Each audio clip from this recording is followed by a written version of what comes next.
लगातार हो रहे आतंकी हमले देश की सुरक्षा और सरकारी विफलता की ओर इशारा करते हैं, मगर मजाल कि इस पर सवाल उठाए जाएं, बल्कि अपनी कमियों को छुपाते हुए सत्ता पक्ष पहलगाम आतंकी हमले के बाद अब उल्टा देश भर में सांप्रदायिक रंग दे रही है और स्थिति को और बुरा कर रही है।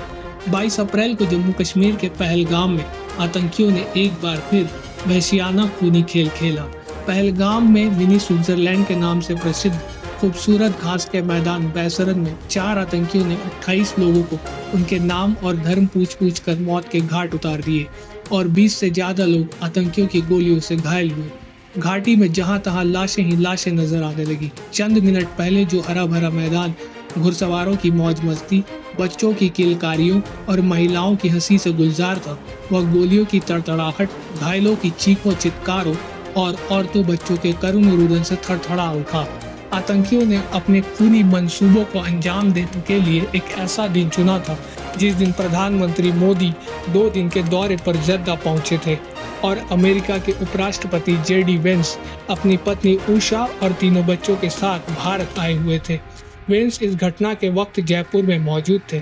इसके बाद वे आगरा गए और आतंकी हमले की खबर कान में पड़ते ही रात का डिनर कैंसिल कर अपनी पत्नी और बच्चों के साथ अमेरिका रवाना हो गए।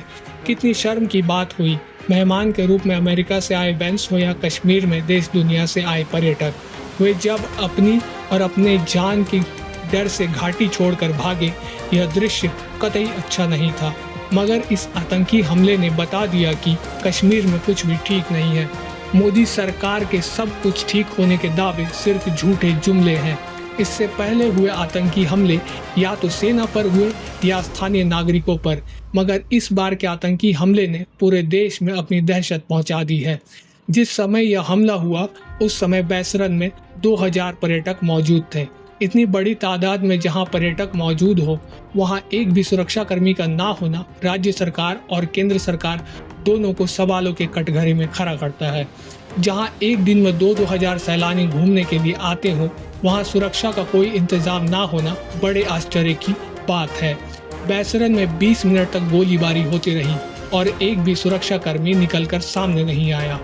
और इससे भी बड़ा आश्चर्य का बात यह है कि आतंकियों को इस बात का भली भांति पता था कि वे आराम से गोलीबारी कर लाशों के ढेर लगा सकते हैं और उनको पकड़ने के लिए दूर दूर तक सेना या पुलिस का कोई आदमी नहीं होगा। इसीलिए तो वे आराम से लोगों का नाम पूछ कर गोलियां दागते रहे, क्योंकि उनको पकड़े जाने का कोई डर नहीं था। खून खराबा कर वे आराम से चलते बने। उन्होंने बाकायदा उस जगह की रेकी की थी। स्थानीय दहशतगर्दों की मदद उन्हें मिली, मगर हमारी खुफिया एजेंसियां इतनी निकृष्ट है कि देश में कौन आ रहा है कौन जा रहा है उन्हें कुछ खबर नहीं। आखिर सरकार अपनी कमी, अपनी लापरवाही, अपनी खुफिया एजेंसियों का निकम्मापन, नाकामी और अपनी जवाबदेही कब तय करेगी। कश्मीर की सड़कें इस हमले के बाद वीरान हो गई हैं। दुकानें बंद हैं, होटल खाली हो चुके हैं और टूरिस्ट निकल चुके हैं। सबकी संवेदना उन परिवारों के साथ हैं जो इस आतंकी हमले के बाद उजड़ गए, मगर संवेदना उन कश्मीरियों के साथ भी होनी चाहिए जिनकी रोजी रोटी और सुकून इस आतंकवाद ने खत्म कर दिया। अब की सीजन में कश्मीर की झोली खाली रहेगी।